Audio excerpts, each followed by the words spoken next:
আসসালামু আলাইকুম, কেমন আছেন সবাই? তো প্রথম বাক্যটা হচ্ছে I saw A one eyed man. তো এখানে হচ্ছে ওয়ান কেন হইল?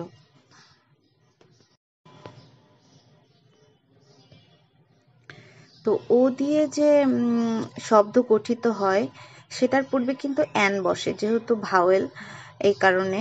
কিন্তু যদি শুধু ওয়ান হয় সেক্ষেত্রে কিন্তু তার পূর্বে হচ্ছে এ বসে। এই শব্দটা যদি এরকম হইতো, ওয়ান না হয়ে যদি হইতো ওপেন, অথবা যদি হইতো অরেঞ্জ, অথবা এরকম কিছু যদি হইতো, তাহলে কিন্তু সেখানে অ্যান বসতো। তারপরে হচ্ছে it has been raining since Sunday last. হ্যাঁ, তো এখানে মানে মানে সিন্স কেন হইলো? সিন্স শব্দটা এই জন্য ব্যবহৃত হইলো যে এখানে কারণ বলা হয়েছে, মানে এখানে বলা হয়েছে যে কখন থেকে বৃষ্টি হচ্ছে। হ্যাঁ, কখন থেকে সে বৃষ্টি হচ্ছে সেই কথাটা বলা আছে, সেই কারণে হচ্ছে এখানে সিন্স হয়েছে।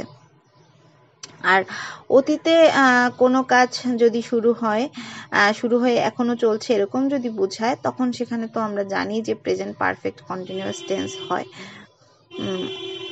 তারপরে হচ্ছে হি ইজ অ্যান এমএ। তো এইখানে যখন এই যে শব্দের সংক্ষিপ্তকরণ, যেটা অ্যাব্রিভিয়েশন বলি, যেটা আমরা, সেটা যখন থাকে তখন সেটার যে প্রথম অক্ষর সেটা যদি কনসোনেন্ট হয়, মানে এম তো কনসোনেন্ট, হ্যাঁ, সেটা কিন্তু এটার উচ্চারণটা হচ্ছে ভাওয়েলের মতো। যেমন এম এম উচ্চারণ করতে এ আসে প্রথমে, তো ভাওয়েলের মতো যেহেতু, সেজন্য এখানে এ না বসে এন বসবে। তারপরে হচ্ছে which is the correct sentence? He deals in rice. হ্যাঁ, এটা হচ্ছে যে সে ডিলস ইন শব্দটার অর্থ হচ্ছে ব্যবসা করা। তো সে হচ্ছে চালের ব্যবসা করে। তারপরে হচ্ছে ফেমিনিন জেন্ডার অফ টাইগার, মানে বাঘের স্ত্রীবাচকটা জানতে চাওয়া হয়েছে, এটা হচ্ছে টাইগ্রেস হবে।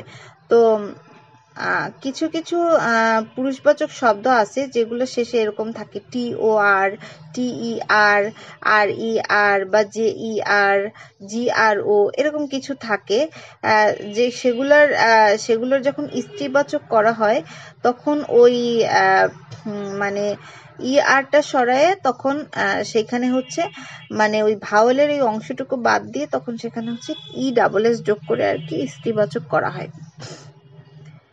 তারপর হচ্ছে I have never seen such a large helicopter before, মানে অনেক বড় এইরকম প্লেন সে আর দেখে নাই পূর্বে, এরকম বলা আছে, সেই কারণে এখানে সাচ এ লার্জ এই অপশনটা আসবে।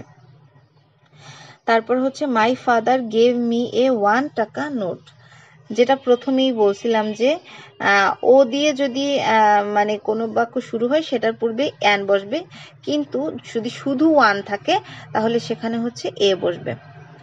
তারপর 60 mile is a long distance. তো এখানে মনে হচ্ছে 60 মাইলস, এটা তো তাহলে প্লুরালের ক্ষেত্রে তো তাহলে হচ্ছে ইজ হবে না। কিন্তু এই যে এরকম দূরত্ব বা টাকার ব্যাপারটা যদি থাকে, বা লেন্থের ব্যাপার থাকে, ওয়েটের ব্যাপার থাকে, এই যে জিনিসগুলো থাকে, এগুলা মানে প্লুরাল মনে হলেও এটাকে একটা ইউনিট হিসাবে বা সমষ্টি হিসাবে ধরা হয়, এটাকে সিঙ্গুলার, মানে এই জন্য ভার্বটিকে সিঙ্গুলার হিসেবে গ্রহণ করে এখানে হচ্ছে ইজ বসছে। তো আশা করছি সবার ভালো লেগেছে, সবাই ভালো থাকবেন। আল্লাহ হাফেজ।